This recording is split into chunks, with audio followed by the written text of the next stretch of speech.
एक नया रूप सामने आया है, बहुत ज़्यादा डेडली है, खतरनाक है। तो ये वीडियो में सारी चीज़ें बताने वाला हूँ। सबसे पहले जानेंगे कि नए म्यूटेशन का नाम क्या है, उसके बाद समझेंगे कितना ज़्यादा डेडली है, उसके बाद समझेंगे कब ये जो है म्यूटेशन पाया गया था और कितनी कंट्रीज में ये हो सकता है, एंड लास्ट में हम बात करेंगे कि क्या वैक्सीन जो है वो इस पे काम करेगी या नहीं। तो वीडियो को पूरा ज़रूर से देखना, स्किप मत करना। आप कोई पार्ट जो है वो मिस कर दोगे तो वो इन्फॉर्मेशन जो है वो वहीं की वहीं रह जाएगी।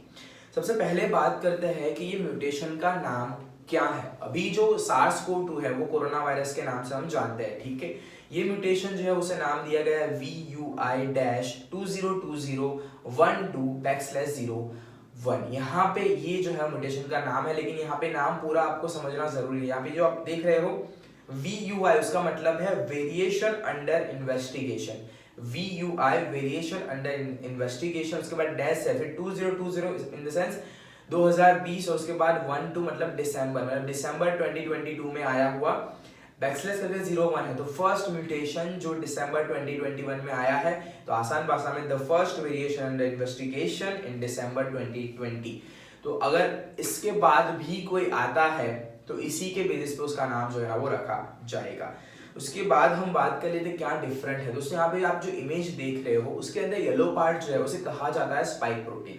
अब जितनी भी मेजर लीडिंग वैक्सीन बनाई गई है, जैसे कि स्पुतनिक वी ले लो आप, या फिर ऑक्सफोर्ड की ले लो, उसके अंदर यही स्पाइक प्रोटीन का यूज किया गया है ताकि अच्छे से वैक्सीन जो है वो काम कर पाए। अब यहाँ पे नए म्यूटेशन में ये स्पाइक प्रोटीन में जो है वो बदलाव देखे गए हैं।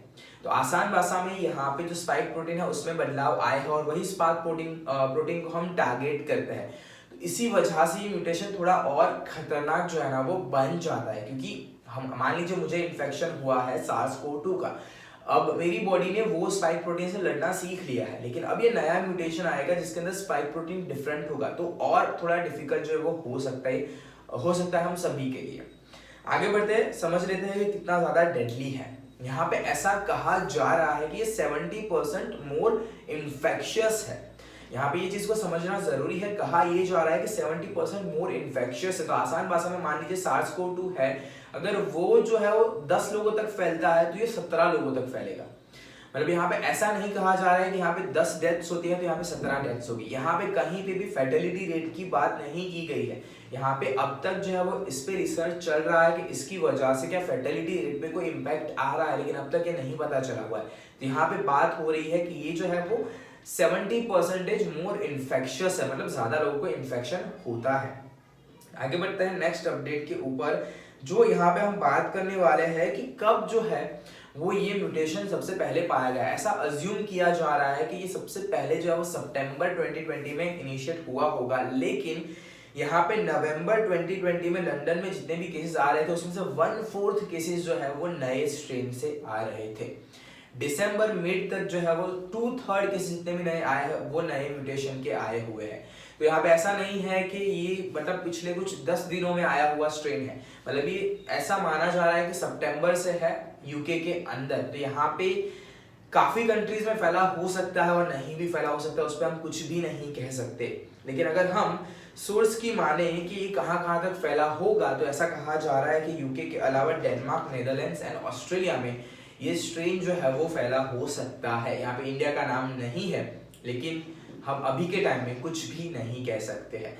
अब बात करते हैं कि सबसे पहले किसने ये स्ट्रेन को डिटेक्ट किया था। यहाँ पे लंदन की एक कंपनी है कोविड-19 जीनोमिक्स पे, उस पर काम करती है, यूके कहा जाता है। उसने जो है वो सबसे पहले ये म्यूटेशन पे काम किया था और उसे डिटेक्ट किया था। फाइनली बात करते हैं कि क्या इस पे वैक्सीन काम करेगी। दोस्तों यहाँ पे पहले भी काफी बार मैं बता चुका हूँ कि म्यूटेशन पे मोस्टली सारी वैक्सीन काम करती ही और करती ही रहेगी।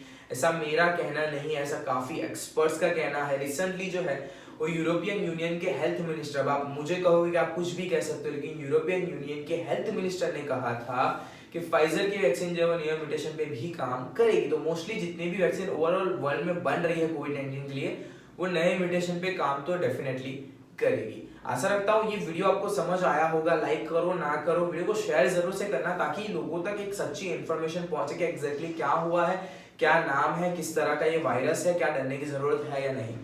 पसंद आया है तो शेयर जरूर से कर दो। अगले वीडियो में मुलाकात होगी, तब तक के लिए जय हिंद,